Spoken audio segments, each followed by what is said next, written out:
ये क्या, मुझे अपने भक्त की रक्षा करनी होगी।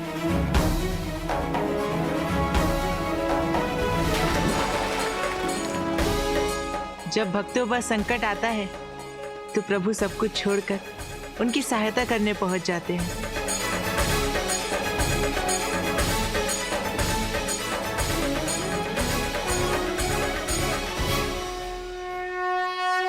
प्रभु, ये तो अचित है। ऐसा लगता है कि इन्होंने बहुत सारा जल पी लिया है। सखा, तुम्हें मेरी सहायता करनी होगी।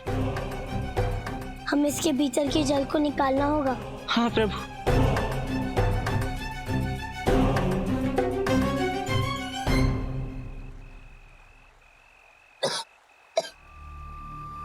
सखा, सखा, उठो सखा, उठो, उठो, उठो।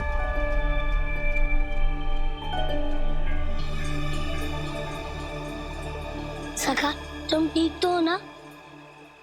कैसा अनुभव कर रहे हो अब तुम? हे प्रभु, आपके दर्शन पाकर मैं धन्य हो गया। ये मेरे जीवन का सबसे अनमोल क्षण है। किंतु तुमने ऐसा क्यों किया? तुम एक टूटी नाव में यात्रा क्यों कर रहे थे? प्रभु, क्योंकि मैं एक अंतिम बार आपको पुकार रहा था।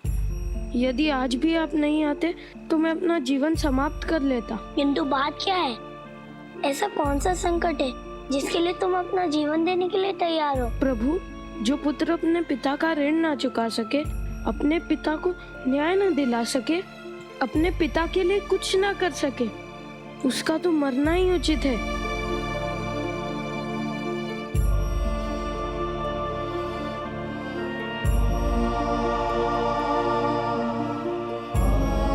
धीरज रखो सखा, और पहले हमें ये बताओ कि क्या हुआ है तुम्हारे पिता के साथ? पुत्र कंस, तुम उस विष्णु की छल को समझते तो, परंतु उसकी माया को समझना इस सृष्टि के रहस्यों को समझने के समान कठिन है। पुत्र विष्णु माया रचता नहीं, अपितु माया उसके भीतर वास करती है। माया उससे जन्म लेती है। इस संसार के सभी भ्रम उससे जन्म लेते हैं। इस संसार के सभी छल उससे जन्म लेते हैं। वो लीलाधर है, समस्त लीलाओं का आधार। उस छलिए की माया से मैं भली भांति परिचित हूं मां। उसने मेरे कई असुरों का नाश किया है। इन असुरों को मारना तो उसके लिए बहुत सरल है। मेरे तो ऐसे ऐसे पुत्रों को मारा है उसने जो अमर थी, जिन्हें ब्रह्मा का वरदान प्राप्त था। जब भी मेरे पुत्रों ने मृत्यु को बांधने का प्रयास किया, उस विष्णु ने उन्हें छल से मार दिया। तो आप ही बताइए मां, उस विष्णु को क्षीर सागर से बाहर निकालकर कैसे मारूं मैं? ये मेरे जीवन का एकमात्र उद्देश्य है। उसे मारने का केवल एक उपाय है। वो क्या? एक ऐसा अवतार जो विष्णु के 10 अवतार में सबसे अधिक दीनहीन और बलहीन हो, जो भिक्षा मांगता हो, जो ना देव हो न कोई हिंसक पशु, अपितु मानव हो। मानवों में ऐसा मानव जो शस्त्र नहीं, शास्त्र धारण करता, कटार के स्थान पर भिक्षा पात्र रखता हो, जनेऊ धारण करता हो। केवल ऐसा अवतार ही कारण बन सकता है उस विष्णु के अंत का।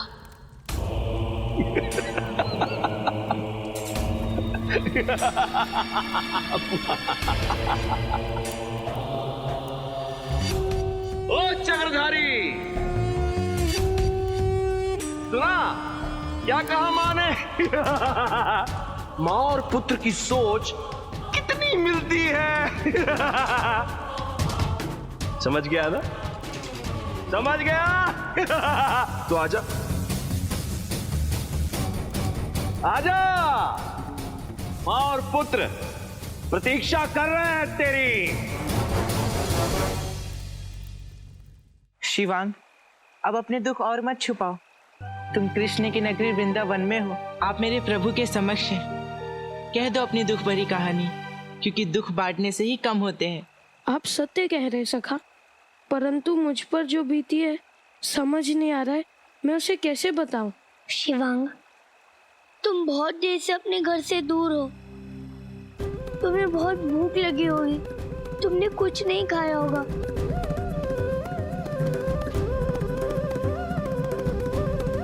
इसलिए तुम ये वृंदावन का माखन खाओ, उसके बाद तुम्हारा दुख स्वयं ही बाहर आ जाएगा।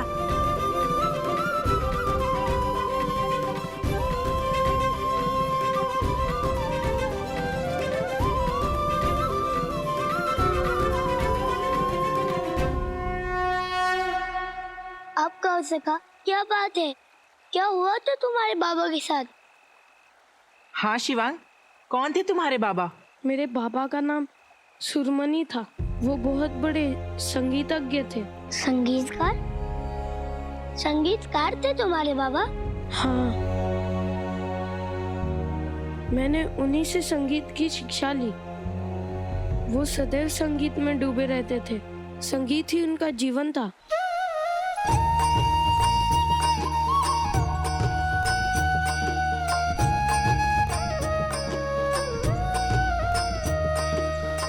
नाम हरि का हर दुख हर ले, मन की इच्छा पूरी कर दे, मन की इच्छा पूरी कर दे।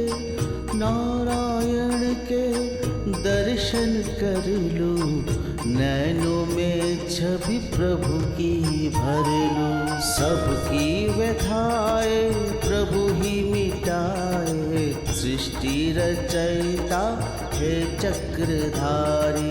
जय जय हरि जय माधव मुरारी, हे नाथ नारायण वासुदेवा। शिवांग, तुम्हारे बाबा नारायण की भक्ति करते थे? हाँ सखा, मेरे बाबा नारायण के बहुत बड़े भक्त थे। सदैव उनके मुख पे नारायण का ही नाम रहता था। उन्होंने मुझे नारायण की भक्ति गान सिखाया था। शिवांग, अब तो मुझ पे दो ऋण हो गए, एक तुम्हारी भक्ति का और एक तुम्हारे बाबा की भक्ति का। फिर क्या हुआ शिवांग? बाबा मुझे प्रतिदिन संगीत सिखाते थे और एक दिन। देखो पुत्र, संगीत वाद्य यंत्रों में नहीं अपितु व्यक्ति के हृदय में बसता है। संगीत मनुष्य की अंतर आत्मा से निकलता है। इसलिए पुत्र, हृदय में नारायण की भक्ति को भर लो और फिर मेरे साथ आलाप लो। सा रे ग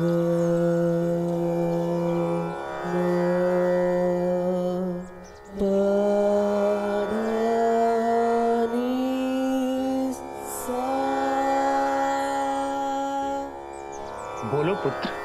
सा रे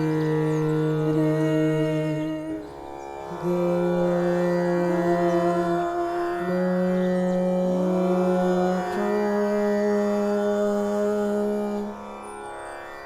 क्या हो रहा है ये सब?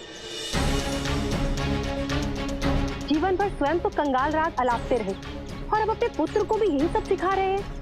यदि पुत्र को भी अपनी तरह संगीतज्ञ बना देंगे तो आगे परिवार का भरण पोषण कैसे होगा? अरे भाग्यवान भाग्यवान भाग्यवान कहकर ना आपने मुझे भाग्यहीन बना दिया। मेरा पुत्र जीवन भर ये सारे गामा पा नहीं करेगा। माता, किंतु मुझे भी संगीत प्रिय है। पुत्र, तुम्हें अपने पिता का पक्ष लेने की कोई आवश्यकता नहीं। जाओ, घर जाओ तुम।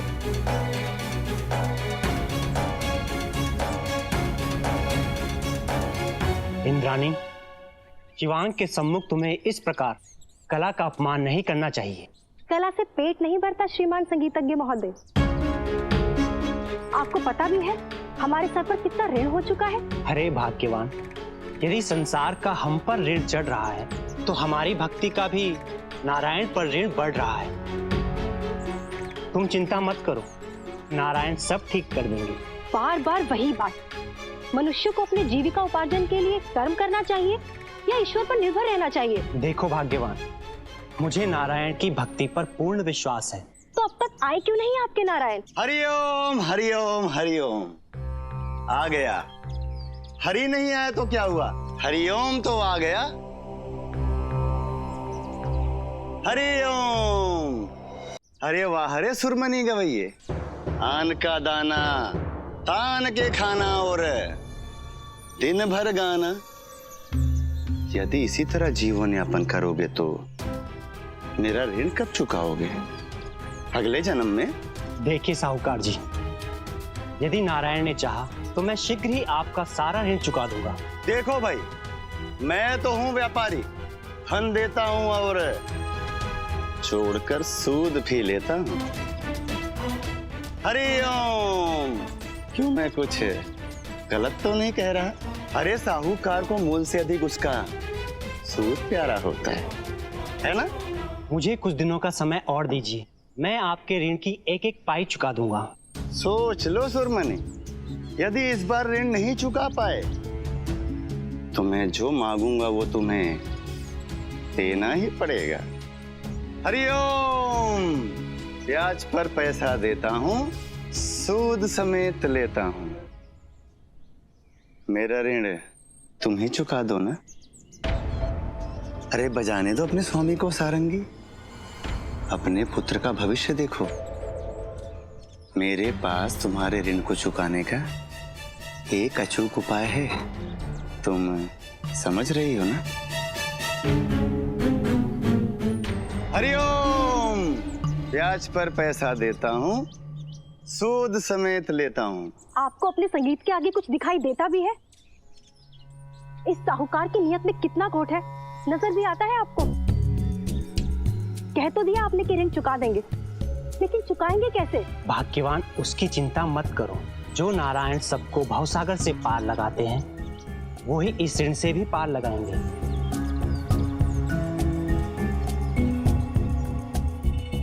अरे सुनो भाग्यवान, सुनो तो। बाबा को नारायण पर बहुत विश्वास था। उन्हें पूर्ण विश्वास था कि नारायण कोई ना कोई मार्ग अवश्य दिखाएंगे। और एक दिन जैसे उनके विश्वास को सच करने के लिए काशी से एक हरकारा आया। सुनो सुनो सुनो, काशी के महान संगीतज्ञ तारकेश्वर महाराज ने ये घोषणा की है कि संगीत ज्ञान में जो भी उनको पराजित करेगा उसे तारकेश्वर महाराज 7 सोने की ईंटें देंगे। क्या? सोने की 7 ईंटें? सुनो सुनो सुनो, किंतु यदि वो संगीतज्ञ महाराज से पराजित हो गया तो उसे विष का प्याला पीना पड़ेगा।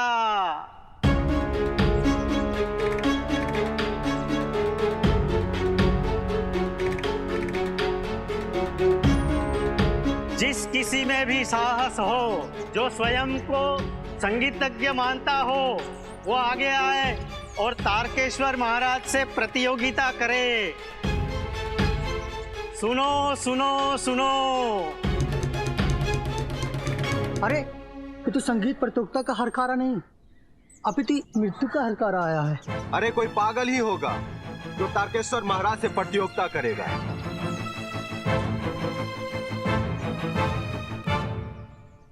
भाग्यवान, नारायण ने हमारी सुन ली। साहूकार का ऋण चुकाने की व्यवस्था हो गई। अर्थात? मैं काशी जाऊंगा और तारकेश्वर महाराज को संगीत की चुनौती दूंगा। स्वामी, आपने सुना नहीं? यदि आप हार गए तो आपको विष का प्याला पीना पड़ेगा। चिंता मत करो भाग्यवान, मुझे मेरी विद्या पर पूर्ण विश्वास है। मैं तारकेश्वर महाराज को पराजित कर सोने की 7 ईंटें जीतूंगा। अब मेरी संगीत विद्या घर में लक्ष्मी लेकर आएगी और हम ऋण से मुक्त हो जाएंगे। बाबा, आप मत जाइए। यदि आपको कुछ हो गया तो? पुत्र, तुम्हारे बाबा के स्वर पे साक्षात नारायण बसते हैं, और जिसके स्वर में नारायण बसते हो उसे कोई पराजित नहीं कर सकता। किंतु बाबा।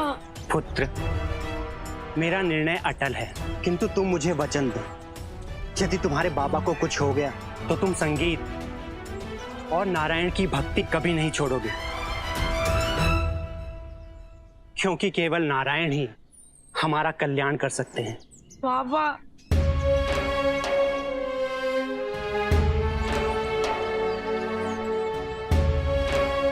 अपनी माता का ध्यान रखना।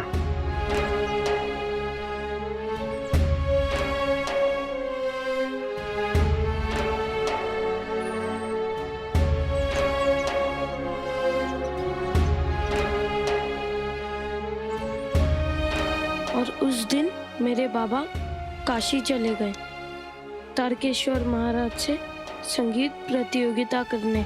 उसके बाद मेरे बाबा नहीं आए, केवल उनका मृत्यु शरीर वापस आया।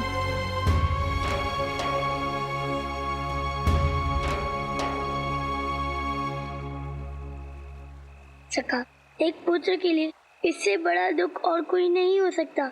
समझ में नहीं आ रहा मैं तुम्हें किन शब्दों में सांत्वना दूं। सब कह रहे थे कि वो नारायण का भजन गाते हुए पराजित हो गए और उन्हें विष पीना पड़ा। किंतु जिनके अंदर आत्मा में नारायण की भक्ति हो और जिन्होंने अपना जीवन संगीत बना लिया हो, वो पराजित कैसे हो सकते हैं? सखा सुदामा, लोगों ने मेरे बाबा की नारायण भक्ति पर प्रश्न उठाए, परंतु मेरा मन कहता है कि वो पराजित नहीं हुए थे, अपितु उनके साथ छल हुआ है और मुझे उनको न्याय दिलवाना है। शिवांग, पुत्र शिवांग, पुत्र, कहाँ चले गए थे तुम? तुम्हें कहाँ कहाँ नहीं ढूंढा, पूरे गांव में ढूंढ रही थी तुम्हें। तुम ठीक तो हो ना पुत्र? हाँ माते, मैं ठीक हूँ। पुत्र, इस प्रकार रात्रि में बाहर नहीं भटकते, चलो अब घर चलो। किंतु माता।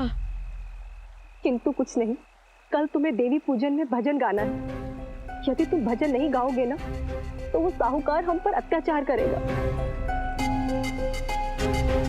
इसलिए पुत्र, चलो। शिवांग,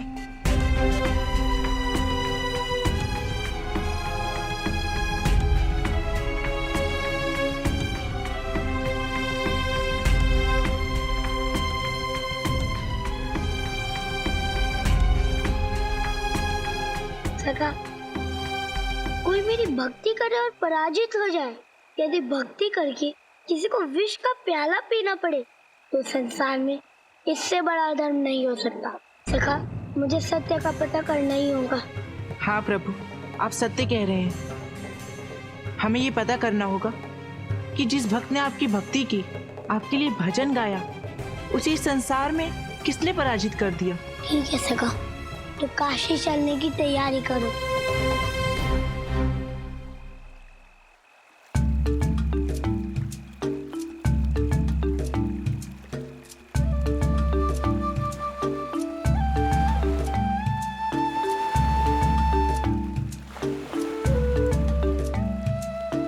सखा, ये अवश्य ही वही घाट है जहाँ संगीत प्रतियोगिता होती है।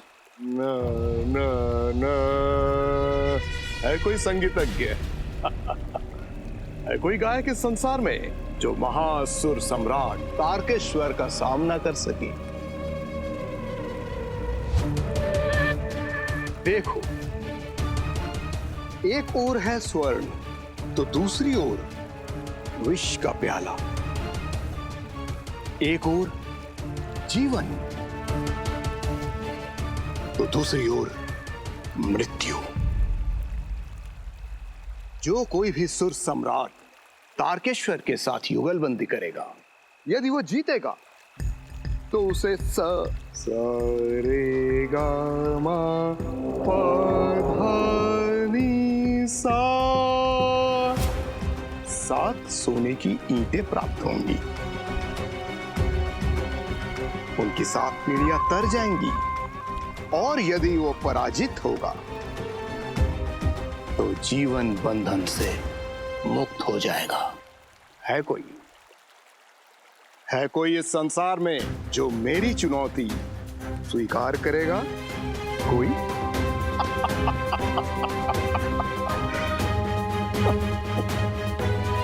अच्छा, तो ये है तारकेश्वर।